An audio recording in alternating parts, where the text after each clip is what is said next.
Compass সিরিয়ালে আজকের পর্বে আপনারা দেখতে পাবেন কম্পাস রাস্তা দিয়ে হেঁটে বাড়ি ফিরছিল, আর তখন দেখা যায় কয়েকটা গুন্ডা সঙ্গে বিহান মারপিট করে। তখন কম্পাস বলে, ওটা বিহান স্যার না, বিহান স্যারকে কেন মারছে? আর তখন দেখা যায় মোনালিসা পাশ থেকে, কেউ আছেন বাঁচান, এসব বলে চিৎকার করতে থাকে। তখন বিহান ওদেরকে মারতে থাকে, আর তখন ওরা চারজন গিয়ে বিহানকে একসঙ্গে ধরে ফেলে। তখন বিহানকে ওরা সবাই মিলে মারতে শুরু করে দেয়। ওইদিকে সবাইকে মোনালিসা ডাকতে থাকে, কিন্তু কেউ কোথাও শুনতে পায় না। ঠিক তখনই কম্পাস বলে যে, একজনকে পেয়েছেন যে চারজন ধরে একসঙ্গে মারছিস, দাঁড়া তোদেরকে দেখাচ্ছি মজা, বলে ওর ব্যাগ থেকে একটা যন্ত্র বের করে, আর সেই যন্ত্রটা দিয়ে ওদের কাছে যায়, আর ওদেরকে সেই যন্ত্রটা দিয়ে মারতে থাকে। ঠিক তখনই ওদেরকে এক ধাক্কা দেয় কম্পাসকে, একটা ল্যাম্পপোস্টে গিয়ে পরে মাথা ফেটে যায়। তখন কম্পাস বলে, দাঁড়া দেখাচ্ছে আমরা মাথা ফাটানো, বলে আবার আসে, আর আবার ওদেরকে সেই যন্ত্রটা দিয়ে মারতে থাকে। তখন ওরা পালিয়ে যায়। তখন কম্পাস বলে, দাঁড়া পালাচ্ছিস কেন, তোদেরকে দেখাচ্ছি মজা। তখন বিহান বলে, হয়েছে আর অত কিছু বাড়াবাড়ি করতে হবে না, দাঁড়াও, এসব বলে। অন্যদিকে অখিলেশ ঘরে দাঁড়িয়ে পায়চারি করে। ঠিক তখন কিঞ্জল আসে, আর আসার পরে তখন বলে, দাদা একটা বিশাল বড় খবর নিয়ে এসেছি। তখনও দাদা বলে, বেশি হেয়ানত না করে বল যে খবরটা কী। তখন বলে যে, সে 15 বছর আগে সে মাস্টারমশাই ছিল না হাই স্কুলের, অভিজাত বলে, সে মাস্টারের মেয়ে কম্পাস এমনি এমনি এ বাড়িতে আসেনি গো, কোনো উদ্দেশ্য নিয়ে এ বাড়িতে এসেছে আমাদেরকে ধ্বংস করার জন্যে। তখন অখিলেশ বলে, কি বলছিস তুই? তো হ্যাঁ, আমি গ্রামের সবার কাছ থেকে খোঁজ নিয়ে এসেছি, এসব বলে। অন্যদিকে দেখা যায় যে কম্পাস বলে, আপনি ঠিক আছেন? তখন বলে, হ্যাঁ আমি ঠিক আছি।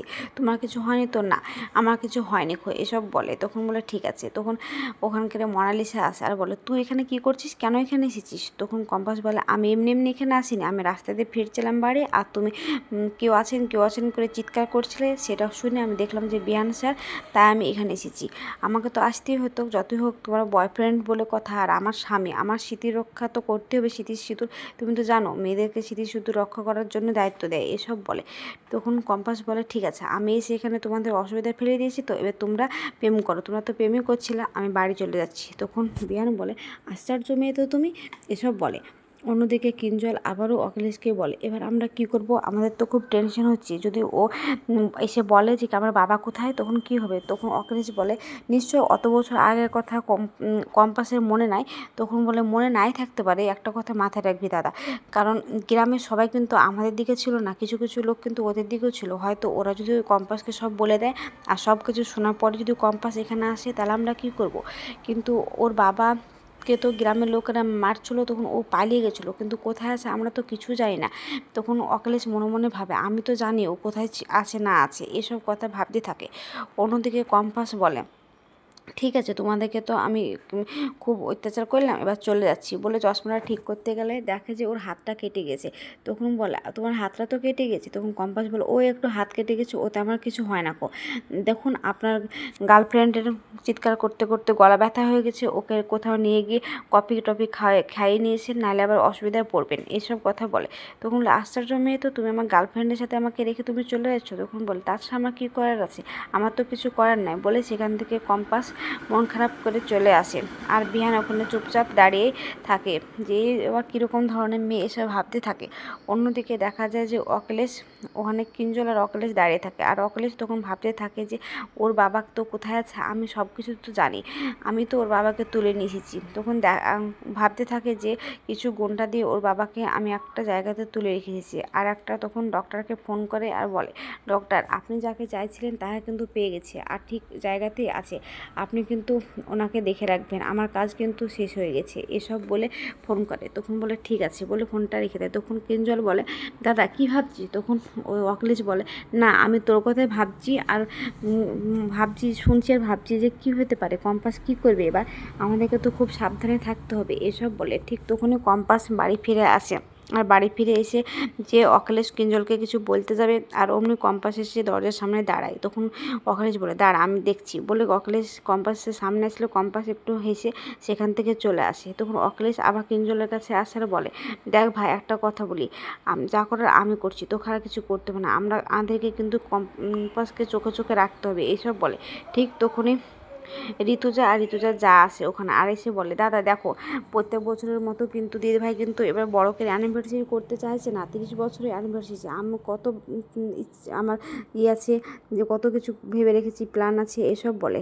তখন বলে যে কি না, আমি বলতে চাইছিলাম যে কম্পাস এবারটা আছে, সবাই কি ভাববে না ভাববে, আমি চাই না যে কম্পাসের দিকে কেউ আঙুল তুলুক। তখন অখিলেশ বলে, কেন, তোমার তো কম্পাসকে নিয়ে খুব গর্বিত, তাহলে কম্পাস থাকলে তোমার কি হবে? তখন বলছে, হ্যাঁ আমার খুব গর্বিত, এটা ঠিক, কিন্তু আমি চাই না যে এখনই ও সবার সামনে আসুক, তাই আমি বলছি যে ছোটো করে একটা কিছু বাড়িতে করে নেবো এসব বলে। তখন আবার ঋতুজা বলে গিয়ে ও ছোটো যাকে, যে একটা কথা বলি, তোরা যে বলছিস যে অ্যানিভার্সারি করতে বড় করে, যাকে বলছিস সে কি আমাকে আর ভালোবাসে আগের মতো? সে কিন্তু আমাকে আগের মতো আর ভালোবাসে না এসব বলে। তখন অখিলেশ বলে যে কি দেখো, আমি কিন্তু আগের মতোই ভালোবাসি, কিন্তু ওই কিন্তু আমাদেরকে সময় দেয় না এসব বলে। তখন বলে ঠিক আছে।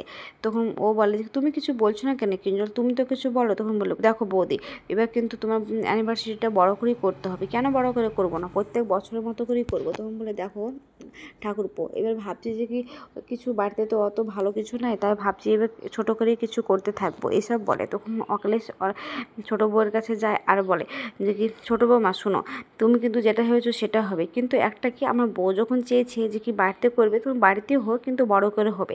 তখন ঋতুজা বলে, চল ছোটো আমরা বাড়ি যাই। তখন বলে যে কি চলো, আমার সব প্ল্যান তো ঠিক হয়ে গেছে, আমি যেটার জন্য এসেছিলাম সেটা তো পেয়ে গেছি, চলো এবার চলে যাই। অন্যদিকে দেখা যায় যে মাহি আর অরিন মোনালিসাদের বাড়ি গিয়েছে, আর মোনালিসা ওদেরকে কপি করে নিয়ে এসে দিচ্ছে কফি খেতে খেতে ওরা বলে যে কি শোনো, কম্পাস কিন্তু আমাদের কলেজে ভর্তি হবে ইঞ্জিনিয়ারিংয়ে, আর কিছুদিন পরে আমাদের বাড়িতে কিন্তু জেম্মার অ্যানিভার্সারি, আর তারপরেই কিন্তু পরীক্ষা দিতে লাগবে, তুমি কিন্তু ততদিনে ভালো করে নিজেকে প্রিপারেশন করো। তখন বলে ঠিক আছে, আমি তো করবো, তোমরা কী ভাবছো যে কি ও এতদিন ফাঁকা গোল দিয়েছে, এবার আমি বলে গোল দেবো, তোমরা চিন্তা করো না, আমি সব কিছু ঠিক করে নেবো এসব বলে।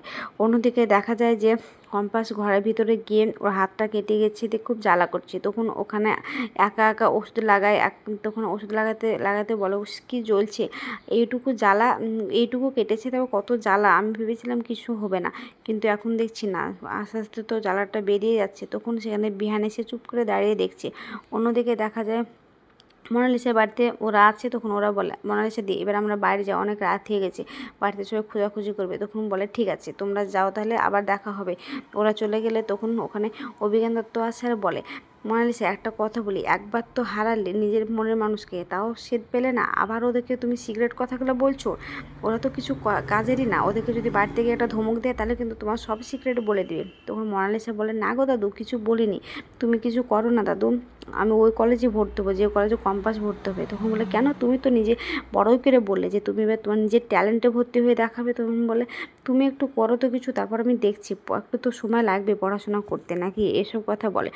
অন্যদিকে কম্পাস নিজে ওষুধটা কিছুতেই লাগাতে পারছে না। তখন বলছে যে কি আমি তো কিছু করতে পারছি না, আমার মাথাতে কি সব গোবর পোড়া হয়ে গেছে নাকি, আমি কিছুই পারছি না। তখনই বিহান আসে আরও হাতটা ধরে, এসে বলে, একটা কথা বলি, সব কিছু তো একা একা হয় না, বাড়িতে এতগুলো মানুষ আছে, কাউকে বলার প্রয়োজন মনে করছো না, ভাবো যে তুমি একাই আঁকছো। তখন বলে, আমি তা কেন ভাববো, তাহলে কাউকে বলার প্রয়োজন মনে করছো না কেন, এসব কথা বলে। আর আপনি এখানে চলে এসেছেন আমাকে না বলে আমার ঘরে, আর আপনি আমাকে টাচ করছেন। তখন বলে যে তোমাকে টাচ করার কোনো ইচ্ছা নেই, তোমার হাতে ওষুধ লাগিয়ে দেবো বলে তোমাকে ধরেছি। আগাম পর্বে কম্পাস বলছে যে একটা ছেলে তার গার্লফ্রেন্ডকে বাঁচাচ্ছিলো, আর সেখানে মার খাচ্ছিলো গুন্ডাদের হাতে, আর তাকে বাঁচাতে গিয়ে আমার হাতে কেটে গেছে। তখন বিহান বলছে, আবারও তুমি এ কথা বলছো? তখন কম্পাস বলছে, তা বলবো না তো কী বলবো, যেটা সত্যি আমি সেটাই বলছি, মিথ্যে কিছু বলছি কি আপনাকে, এসব বলে।